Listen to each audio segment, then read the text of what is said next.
പഴയ നിയമം മുഴുവനും ഈശോയിൽ പൂർത്തീകരിക്കപ്പെട്ടു എന്നൊക്കെ അറിയാമെങ്കിലും പഴയ നിയമം വായിക്കുമ്പോഴൊന്നും ഇങ്ങനൊരു ചിന്തയൊക്കെ ഉണ്ടെങ്കിലും ഇന്ന് ബ്രദർ രാവിലെ പറഞ്ഞതുപോലെ മതബോധന ഗ്രന്ഥം 129 ഖണ്ഡികയിൽ പറയുന്നത് പീഡകൾ സഹിച്ച് മരിച്ച് ഉത്ഥാനം ചെയ്ത ഈശോയുടെ കണ്ണുകളിലൂടെയാണ് ക്രിസ്ത്യാനികൾ പഴയ നിയമം വായിക്കുന്നത് എന്നുള്ള വലിയ ഉൾക്കാഴ്ച എനിക്ക് ആദ്യമായിട്ടാണ് ലഭിച്ചത്.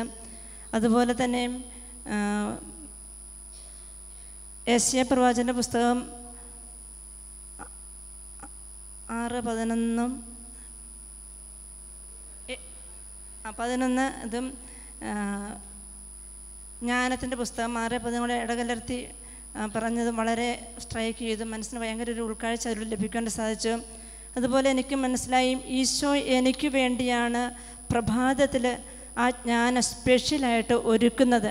അത് ഞാൻ തന്നെ സ്വായത്തമാക്കണം. അത് ഞാൻ തന്നെ പ്രഭാതത്തിൽ അത് നേടിയെടുത്തില്ല എങ്കിൽ അത് ഈശോയ്ക്ക് ഭയങ്കര ഒരു വേദന. ആർക്കും അത് കൊടുക്കാൻ പറ്റില്ല. കാരണം എനിക്ക് വേണ്ടി ഈശോ അത് ഒരുക്കി വെച്ചിരിക്കുന്നതാണ്. പ്രഭാതത്തിൽ ഒത്തിരി എഴുന്നേറ്റ് പ്രാർത്ഥിക്കാനൊക്കെ ഉണ്ടെങ്കിലും ഞാൻ പലപ്പോഴും ഈശോയെ ജ്ഞാനം കൊണ്ട് തന്നെ നിറയ്ക്കണമേ എന്ന് ഞാൻ പ്രാർത്ഥിക്കാറില്ലായിരുന്നു. പരിശുദ്ധാത്മാവിനെ നിറയ്ക്കണമെന്ന് പ്രാർത്ഥിക്കുന്ന കുറവായിരുന്നു. പക്ഷെ എനിക്കിപ്പോൾ അതിന് മുതൽ ആ ഒരു തീഷ്ണതയോടെ പ്രഭാതത്തിൽ ഈശോയോട് ജ്ഞാനം കൊണ്ട് എൻ്റെ ബുദ്ധിയെ, മനസ്സിനെ, ഹൃദയവികാര വിചാരങ്ങളെ നിറയ്ക്കണമേ എന്ന് പ്രാർത്ഥിക്കണമെന്നുള്ളൊരു വലിയ നിറവ് എനിക്ക് ലഭിച്ചു ഈ ക്ലാസ്സുകളിലൂടെ.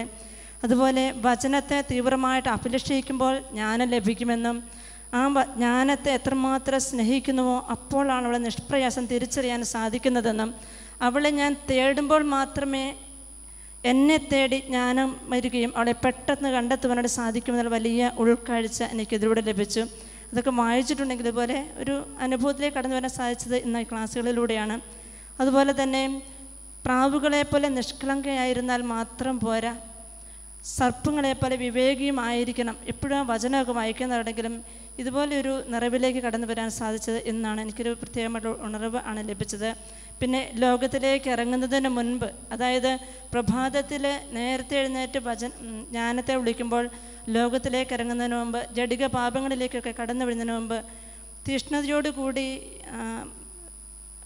വിഡ്ഢിത്തങ്ങളൊന്നും വിളിച്ചു പറയാതെ അതിലൊന്നും വീഴാതെ കൊണ്ട് ജീവിക്കാൻ സാധിക്കണം. പ്രഭാതത്തിൽ വിളിച്ച് ജ്ഞാനത്തെ തേടണമെന്ന് വലിയൊരു ഉൾക്കാഴ്ച ഇന്നത്തെ ക്ലാസ്സിലൂടെ എനിക്ക് മനസ്സിലാക്കാൻ സാധിച്ചു.